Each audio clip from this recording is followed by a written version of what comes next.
Assalamualaikum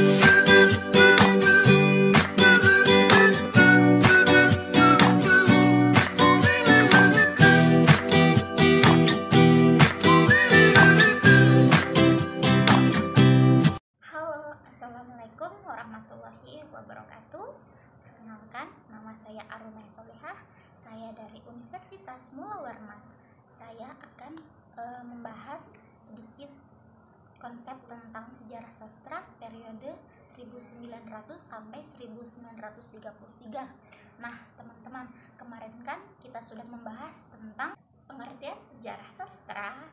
Hari ini, teman-teman jangan lupa ya, komen, like, dan subscribe di channel saya untuk mendukung agar kedepannya channel saya lebih baik lagi. Oke, sekian. Jangan lupa. Dadah. Nah, teman-teman, kalian sudah tidak sabar menunggu apa yang saya sampaikan dalam tema hari ini, yaitu sejarah sastra periode 1900 sampai 1933.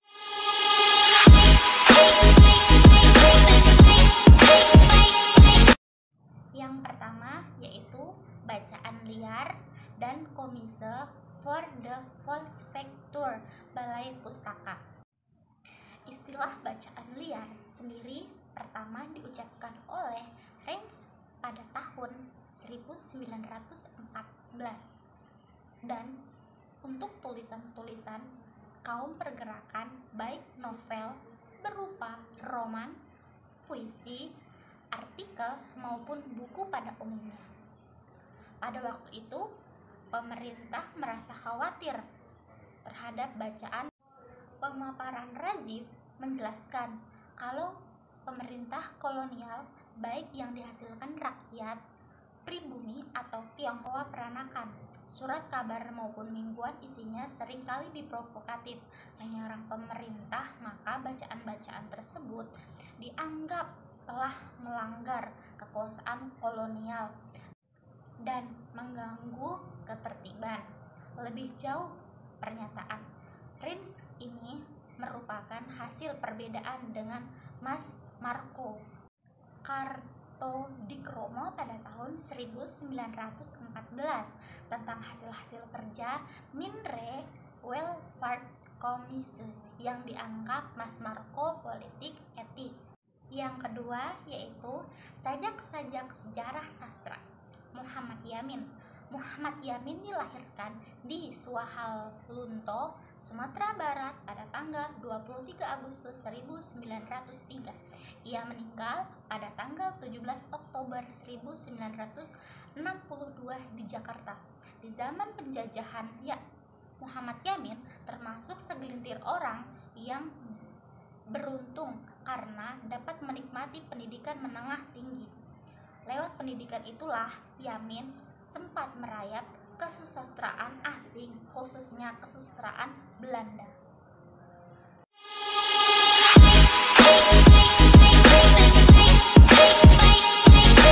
Yang kedua yaitu sajak-sajak sejarah sastra.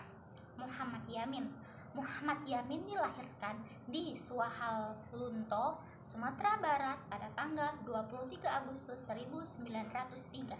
Ia meninggal pada tanggal 17 Oktober 1962 di Jakarta. Di zaman penjajahan, Muhammad Yamin termasuk segelintir orang yang beruntung karena dapat menikmati pendidikan menengah tinggi. Lewat pendidikan itulah Yamin sempat merayap kesusastraan asing, khususnya kesusastraan Belanda.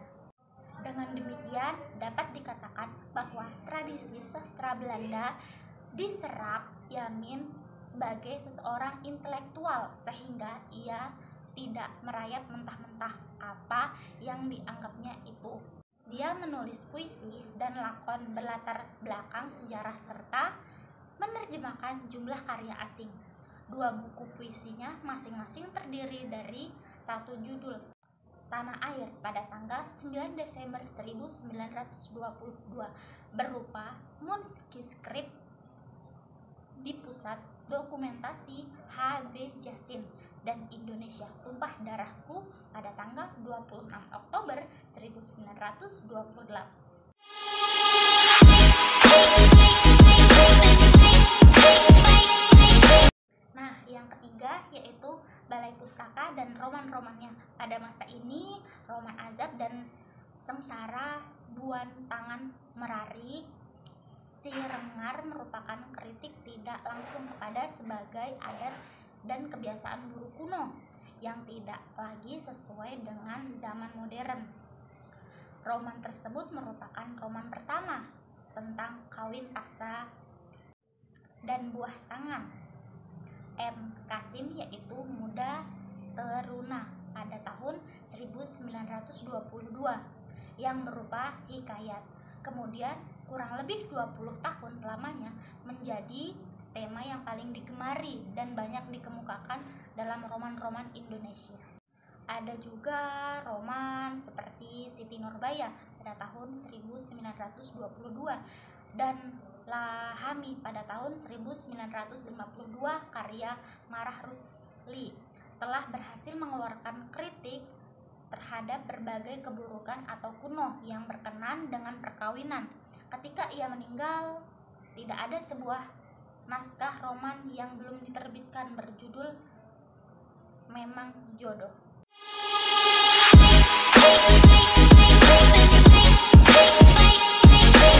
Nah, yang keempat yaitu Sunu Sipane pada tahun 1905 sampai 1968. Sastrawan Pujangga Baru.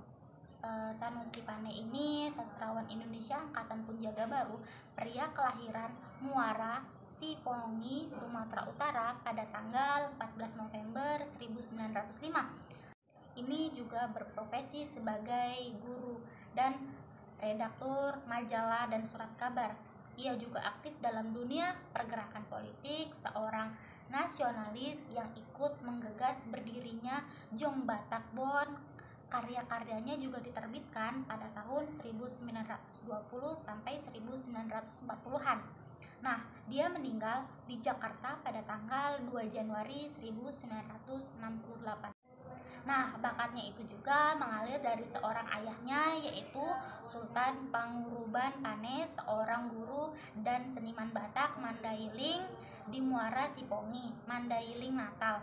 Mereka 8 bersaudara. Pada tahun 1929 sampai 1930 ia mengunjungi Hindia. Kunjungan ke Hindia itu sangat mewarnai pandangan kesusastraannya. Nah, karya-karyanya juga yang terkenal diantaranya 1. Pancaran, Cinta, dan Prosa Beriraman pada tahun 1926. Yang kedua, Pusma Mega dan Kesimpulan Sajak pada tahun 1927. Yang ketiga, Airlangga, drama dalam bahasa Belanda yaitu 1928. Yang keempat yaitu Enzim Karadel dalam bahasa Belanda pada tahun 1929. Yang kelima yaitu Madah, Kelana, dan Kesimpulan Sejak yang diterbitkan oleh Balai Pustaka pada tahun 1931. Yang keenam, naskah drama Kartajaya pada tahun 1932. Yang ketujuh yaitu naskah drama Sandakala Sing Majapahit pada tahun 1933. Dan yang terakhir yaitu naskah drama Manusia Baru yang diterbitkan oleh Balai Pustaka pada tahun 1940. Nah, kesimpulannya yaitu sejarah sastra adalah cabang ilmu sastra yang menyelidiki perkembangan cipta sastra sejak awal pertumbuhannya hingga perkembangannya sekarang, untuk menyadarkan masyarakat bahwa bangsa Indonesia itu dijajah. Mereka membuat surat-surat agar para penyanyi dan hobi membaca buku tidak dapat ditingkatkan kembali kepada masyarakat yang belum dapat membaca dikarenakan oleh pembodohan yang dilakukan oleh orang Belanda. Mungkin itu saja yang dapat saya sampaikan. Jangan lupa like, komen, dan subscribe di channel saya. Semoga kedepannya bisa lebih baik lagi. See you next week. Dadah.